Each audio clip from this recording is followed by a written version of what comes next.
Hello everyone, আপনারা সবাই কেমন আছেন? ওয়ান্ডারিং অ্যান্ড ক্যাপচারিংয়ের মেঘালয় সিরিজের তৃতীয় পর্বে আপনাদের সবাইকে স্বাগত জানাই। আবারও হাজির হলাম মেঘালয়ের আরও কিছু মনোমুগ্ধ করা গল্প নিয়ে। আগের পর্বে আপনাদের দেখিয়েছিলাম চেরাপুঞ্জির পথে কিছু চেনা অচেনা অসাধারণ সুন্দর জায়গা। আর আজ আমরা সরাসরি চলে এসেছি মেঘালয়ের প্রাণ বৃষ্টির শহর চেরাপুঞ্জিতে।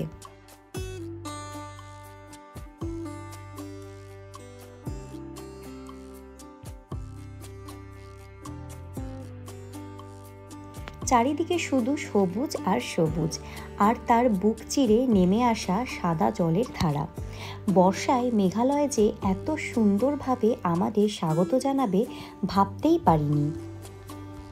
আজ আমরা চেরাপুঞ্জির চারপাশের কিছু অসাধারণ সুন্দর জায়গা ঘুরে দেখব, আর থাকবে চেরাপুঞ্জির সব থেকে সুবিধাজনক থাকবার জায়গার খোঁজ।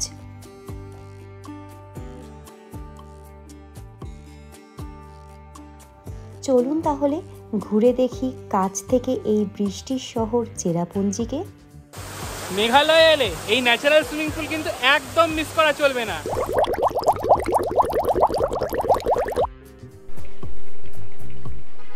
গুড মর্নিং সবাইকে।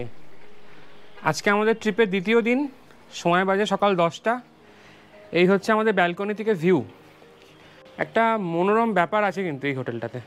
চেরাপুঞ্জির এই হোটেলটিতে আমরা কাল রাত্রে পৌঁছেছি। চলুন এই হোটেলটির নাইট ভিউ এবং ডে ভিউ দুটোই আপনাদের আজকে দেখাবো। ভীষণ সুন্দরভাবে এই হোটেলটি সাজানো, হোটেল কম বাগান বাড়ি বেশি মনে হয়। সিঁড়ি দিয়ে উপরে উঠলেই রুমে পৌঁছে যাওয়া যায়। এই হলো আমাদের রুমটি ছোট হলেও সমস্ত রকম ব্যবস্থা রয়েছে। যেহেতু বর্ষাকাল, তাই ফ্যান বা এসির কোনো কিছুরই দরকার পড়েনি। হালকা হালকা ঠান্ডাই লাগছিল। ডাবল শেয়ারিংয়ের একটি বেড এবং সিঙ্গল শেয়ারিংয়ের একটি বেড, সাথে ছোট্ট একটা ড্রেসিং টেবিল। আর কি চাই? এই হলো ব্যাকইয়ার্ড। কি সুন্দর বলুন রাত্রিবেলায় লাগছে। বাথরুমটাও যথেষ্ট বড় ছিল। সব মিলিয়ে বলতে পারা যায় যথাযথ ব্যবস্থা। এবারে বলি রাতের ডিনারের কথা। এখানে কিন্তু বেশ সুন্দরভাবে পরিবেশন করা হয়, যা আমার ভীষণ ভালো লেগেছে। গরম গরম আলু ভাজা, আর কি রয়েছে? রয়েছে ডাল, পেঁয়াজ দিয়ে ডাল, পাঁপড় ভাজা, পেঁয়াজ লঙ্কা দেখতে পাচ্ছি, চিকেন কষা। এটা কি চিকেন কষা? বাহ, চিকেন কষা, রুটি, আর ওখানে রয়েছে ভাত নাকি? সব মিলে জমাটি ব্যাপার। কি পিয়ালি, এই ঠান্ডা ঠান্ডার মধ্যে যা খিদে পেয়েছে, সব মিলে একটা জমাটি ব্যাপার। এই হোটেলটা আমি বুক করেছিলাম গো আইবিবো থেকে। ৩,৮১১ টাকা মতো কস্টিং পড়েছিল। খুব অল্প হোটেল আছে, তাই জন্য হোটেলের রেটস কিন্তু একটু তুলনামূলকভাবে বেশি। আর আমরা কাছে আজকে চলে যাব কালকে, যে দুটো লিংসিয়ার আর জানাইলার বলে দুটো ওয়াটারফল আমরা কালকে দেখতে পারিনি। হোপফুলি সেগুলো আজকে আমরা দেখে, আমরা ওয়াটারফলগুলো যেগুলো আছে, 7 সিস্টার্স ওয়াটারফল, সেগুলো দেখে আমরা রাতে কিন্তু শিলং ব্যাক করব। তো চলুন তাহলে বেরিয়ে পড়া যাক। বেরিয়ে পড়ার আগে হোটেল থেকে চারিপাশের ভিউটা আপনাদের একবার দেখিয়ে দিই। আর সকালবেলায় হোটেলটি ঠিক কতটা সুন্দর লাগে দেখতে, সেটাও আপনাদের দেখাবো।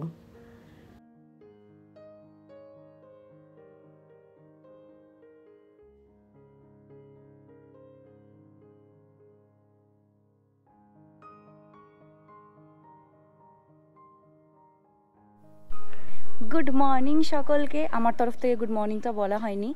তো আজকে আমরা এখান থেকে বেরিয়ে পড়ছি। বাগানবাড়ির একটা অনুভূতি পেয়ে গেলাম আমরা। এখানে দোলনা রয়েছে, বাইরে বসে খাওয়ার ব্যবস্থা রয়েছে। যাই হোক, যখন সকালবেলায় উঠেছিলাম প্রচণ্ড কুয়াশা ছিল, তাই বাইরে আসতে পারিনি। এখন ওয়েদারটা আস্তে আস্তে ক্লিয়ার হচ্ছে, আরও বেশি সুন্দর লাগছে।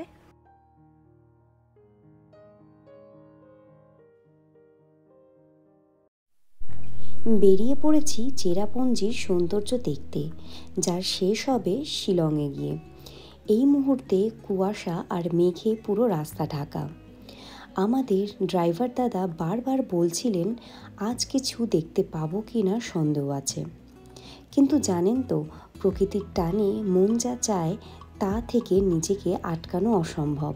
তাই কোনো চিন্তা না করেই এই পরিবেশে বেরিয়ে পড়লাম। প্রথম গন্তব্যস্থল সেভেন সিস্টার্স এই ওয়াটারফল। পেছনে হচ্ছে সেভেন সিস্টার, কিছুই দেখতে পাচ্ছি না, শুধু সাদা, শুধু জলের আওয়াজটা পাচ্ছি। এটা হচ্ছে ভিউ পয়েন্ট, আমরা যেখানে দাঁড়িয়ে আছি, আর এখান থেকেই দেখা যায় সেভেন সিস্টার্স। এই হচ্ছে সেভেন সিস্টারের রাস্তা, এখান দিয়ে আসতে হয়। আমরা এসছি, কিন্তু এত ফগ, এই যে দূরে দেখতে পাচ্ছেন এটা হচ্ছে ভিউ পয়েন্ট, এখান থেকে দাঁড়িয়ে সেভেন সিস্টার্স দেখা যায়। কিন্তু এত ফগে আজকে ওয়েদার যে আমরা কিছুই দেখতে পাবো না।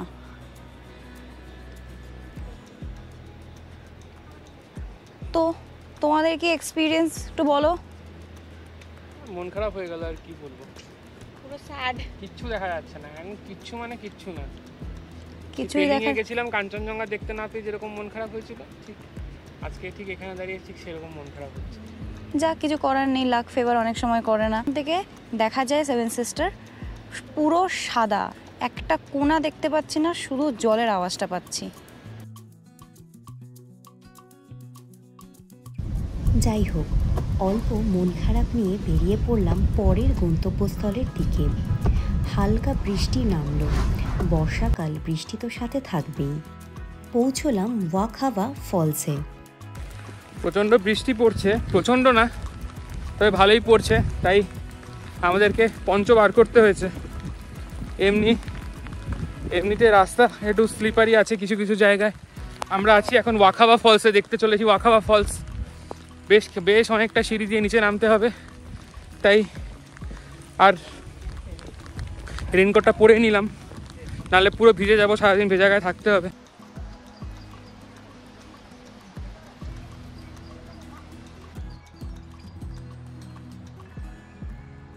আগেই বলেছি মেঘালয় মানেই প্রকৃতি, প্রকৃতি মানেই মেঘালয়। জানি না এই রাজ্যটা এত সুন্দর প্রাকৃতিকভাবে কি করে তৈরি, সব জায়গায় এত সুন্দর নেচারের এসেন্স, আর মানে জাস্ট মন ভরে যায়। আমাদের কোলাহলপূর্ণ শহরগুলোতে থাকতে থাকতে না, যখন এরকম একটা ফাঁকা নিরিবিলি জায়গায় আসি, যেখানে চারিদিকে সবুজ, চারিদিকে নিস্তব্ধতা, চারিদিকে পাখির ডাক এবং এরকম জলের আওয়াজ, উফ, আর জীবনে আর কি চাই? এটাই দেখার জন্য তো বেঁচে থাকি, এটা দেখার জন্য তো আমরা এক্সপ্লোর করি।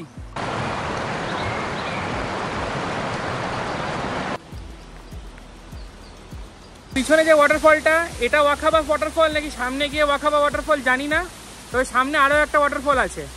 এখানে ভিউ পয়েন্টটা পার হওয়ার পরে আপনারা কিন্তু এরকম রাস্তা পেয়ে যাবেন, এইদিকে রাস্তা দিয়ে আরও আপনাদেরকে এগিয়ে যেতে হবে।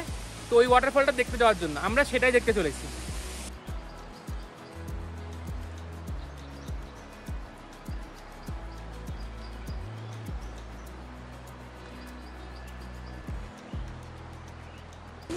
এই ওয়াখাবা ফলসে কিন্তু একটু পরপরই বিভিন্ন রকম ভিউ পয়েন্ট আছে, বিভিন্ন রকম সিঁড়ি নেমে গেছে সেই ভিউ পয়েন্টগুলো অবধি।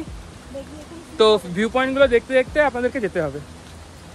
হ্যাঁ, রাস্তা কিন্তু স্লিপারি আছে, গ্রিপওয়ালা জুতো না হলে এটা অসুবিধে। অদ্ভুত সুন্দর, জাস্ট অদ্ভুত সুন্দর, মানে জাস্ট অদ্ভুত সুন্দর।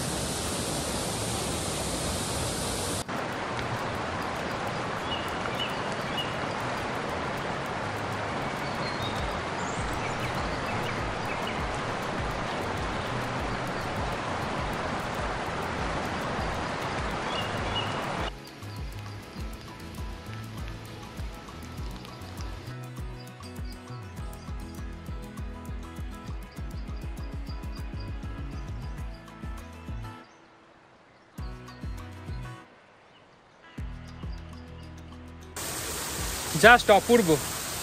বৃষ্টি তো এখন আর হচ্ছে না, তাই একটু স্বস্তি, রেইনকোটটা পরতে হচ্ছে না। তবে মেঘালয় অপূর্ব, এটুকুই বলার।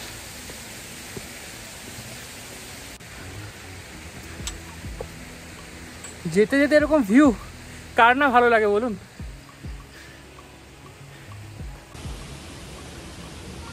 ওয়াখাবা ফলস দেখে এবার ফেরার পালা।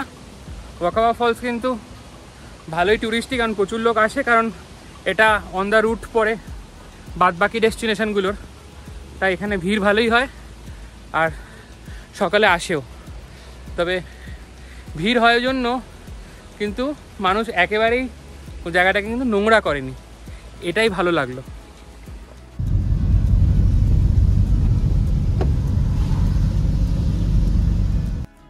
পৌঁছে গেলাম দারুণ একটি অ্যাডভেঞ্চারের সন্ধানে। আপনারা দেখতেই পাচ্ছেন মেঘালয়ের এই অসাধারণ সৌন্দর্য। তবে আজ আমরা শুধু বাইরের সৌন্দর্য দেখব না, আমরা ঢুকতে যাচ্ছি মাটির গভীরে এক রহস্যময় গুহায়, যার নাম মাউস মাই কেভ। এই গুহাটি বহু পুরনো এবং এর প্রাকৃতিক গঠন খুবই আকর্ষণীয়।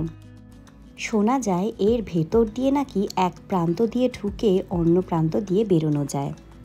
পার অ্যাডাল্ট 30 টাকা করে টিকিট, আর মুভি শুটিং করলে 1000 টাকা, আর কিডসদের জন্য 10 টাকা করে টিকিট।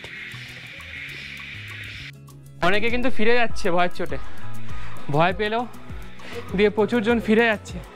অত ভয়ের কিছু নেই, আমিও গতবার ভয় পেয়েছিলাম, but let's hope for the best, নাকি? গুহায় ঢুকে পড়েছি। চারিদিকে শুধু অন্ধকার। গুহার দেওয়ালে অল্প আলোই শুধুমাত্র আমাদের পথপ্রদর্শক। আপনারা শুনতেই পাচ্ছেন চারিপাশে পাথর চুইয়ে জল পড়ছে।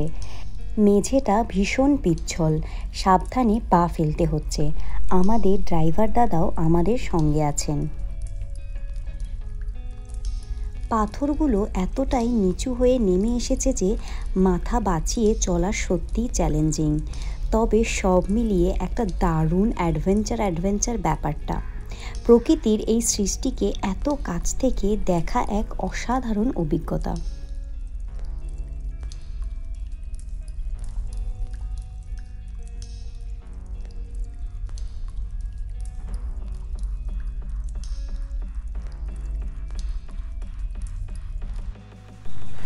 বেরিয়ে পড়েছি সকলে। ড্রাইভার দাদা খুব হেল্প করলো।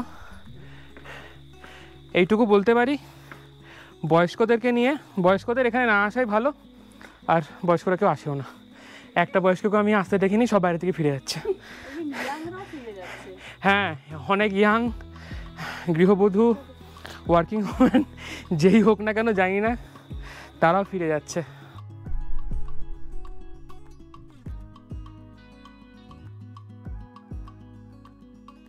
কেমন ছিল কেভ এক্সপিরিয়েন্স? ভীষণ ভালো ছিল, বাট অনেকটা ডেঞ্জারাসও আছে, বিকজ এটা আমার ফার্স্ট টাইম কেভ। সো খুব ভালো ছিল, আর অন্ধকার তো আছেই। তাও কিন্তু মাথায় একটা জোর তোর হ্যাঁ, আর ভয়, যেহেতু এটা ফার্স্ট কেভ, এটা আমি আগেও একবার করেছি, এটা আমার সেকেন্ড টাইমে জানা ছিল যে কিরকম হতে পারে ভেতরটা। ভয় কেমন লাগছিল মেঘা? ভীষণ ভয় ছিল, আর কেউ ছিল না, শুধু আমরা। মেঘা চিৎকার করছিল ভেতরে গিয়ে, ড্রাইভার দাদাকে বলছে দাদা দাঁড়াও। হ্যাঁ, ড্রাইভার দাদা ছিল, so it was very helpful. একটা দারুণ ব্যাপার এক্সপ্লোর করার পর পরবর্তী গন্তব্যস্থলের দিকে আমরা আবার রওনা হলাম। আমরা আছি এখন মাউসেদং ওয়াটারফলে। মাউসেদং ওয়াটারফল কিন্তু চেরাপুঞ্জি থেকে প্রায় 15-20 কিলোমিটারের কাছাকাছি। এক্স্যাক্ট আমি বলতে পারছি না, এক্স্যাক্ট আমি ড্রাইভার দাদাকেও জিজ্ঞেস করলাম, বললো সেটা বলা মুশকিল। হ্যাঁ, তবে 15-20 কিলোমিটারের কাছাকাছি হবে। এখানেই কিন্তু এই রুটেই কিন্তু এই যে ভ্যালিতেই কিন্তু আপনাদের সবকটা ওয়াটারফল, লিংসিয়ার ওয়াটারফল, জানেইলার ওয়াটারফল আর পুত ওয়াটারফল, এই সবকটা কিন্তু এই একই রাস্তায়। আর এই ওয়াটারফলটা famous for its natural swimming pool. অনেক জায়গায় আপনি ইনস্টাগ্রাম পোস্টে দেখেছেন, মেঘালয়তে কিন্তু বিভিন্ন জায়গায় ন্যাচারাল সুইমিং পুল আছে। পুতের উপরটাতে ন্যাচারাল সুইমিং পুল আছে একটা, ওখানে যেখানে ওয়াটারটা প্লাঞ্জ হয়ে আসছে। ওখানে তো আমরা যাইনি, তবে হ্যাঁ এখানেও সুইমিং পুল আছে। চাইলে যদি আপনারা কেউ স্নান করতে চান, এখানে কিন্তু স্নান করতে পারেন। এবারে একটু খাওয়া দাওয়ার পালা। 3 জনে অর্ডার করে ফেললাম ম্যাগি। পাহাড় আর ম্যাগি হবে না তা কি হয়?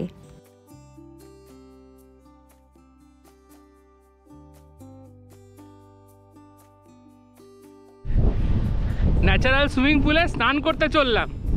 কি এই অভিজ্ঞতা কি আর কলকাতায় বসে সম্ভব? সুযোগ যখন পেয়েছি স্নানটা করেই নি, কি বলেন?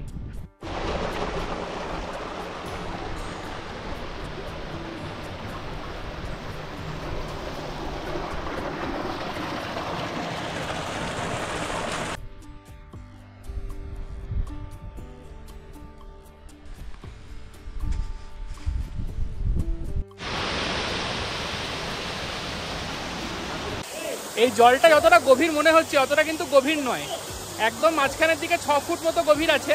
আর ধার দিয়ে যেরকমভাবে সবাই গেছে ওই জায়গাগুলো কিন্তু খুব একটা গভীর নয়, ওই কোমর অবধি খুব, আর একদম ওয়াটারফলসের সামনে ওই বুক অবধি জল।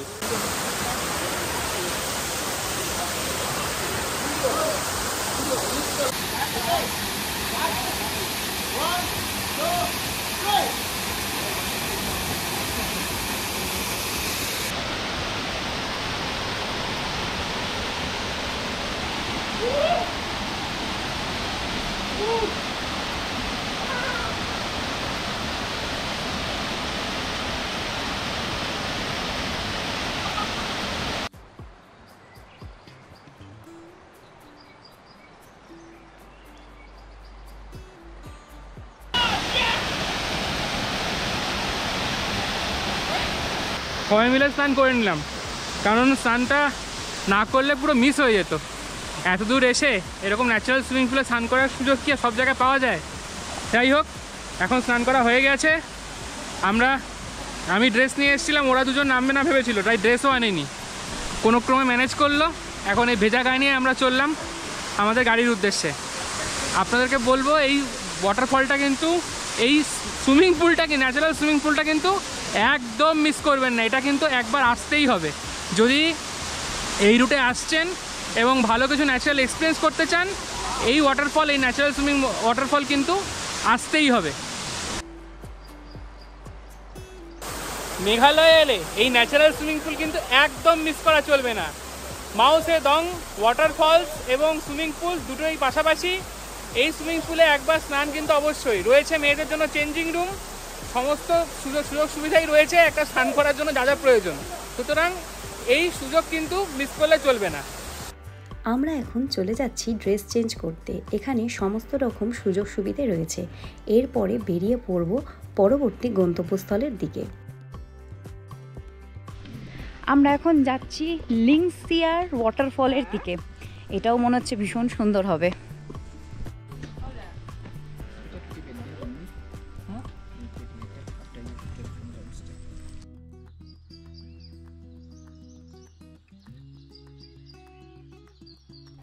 চারিদিকে সবুজের গালিচা এবং মাঝখান দিয়ে পথ।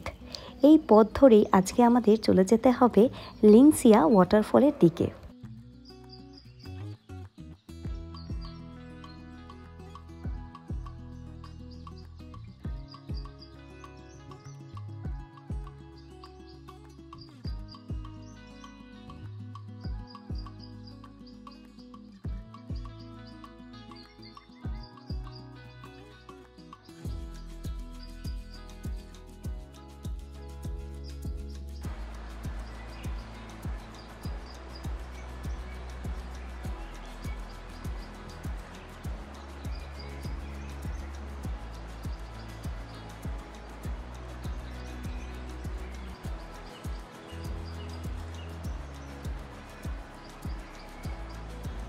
এখানেও কিন্তু নানান রকম ওয়াটার অ্যাক্টিভিটি করা যায়। লাইফ জ্যাকেট ভাড়া পাওয়া যায় এবং ওয়াশরুমও রয়েছে, তো কোনো অসুবিধাই হবে না।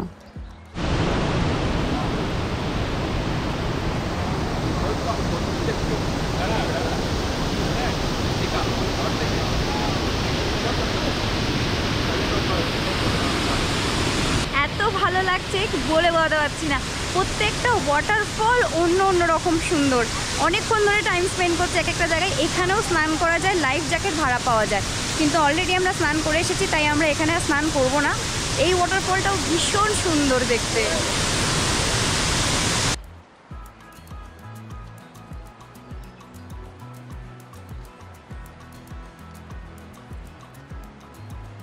ভীষণ সুন্দর কাটলো সারা দিনটি। এবার আমাদের বাড়ি ফেরার পালা। বাড়ি মানে আজকে আমরা চলে যাচ্ছি শিলংয়ের দিকে। কেমন লাগলো আজকের এই ভিডিওটি আমাদের অবশ্যই কমেন্টে জানাবেন, অপেক্ষায় থাকব। দেখা হচ্ছে পরের ভিডিওতে আরও একটি গল্প নিয়ে। ততদিনের জন্য সবাই খুব ভালো থাকবেন, সুস্থ থাকবেন এবং মন খুলে ঘুরবেন।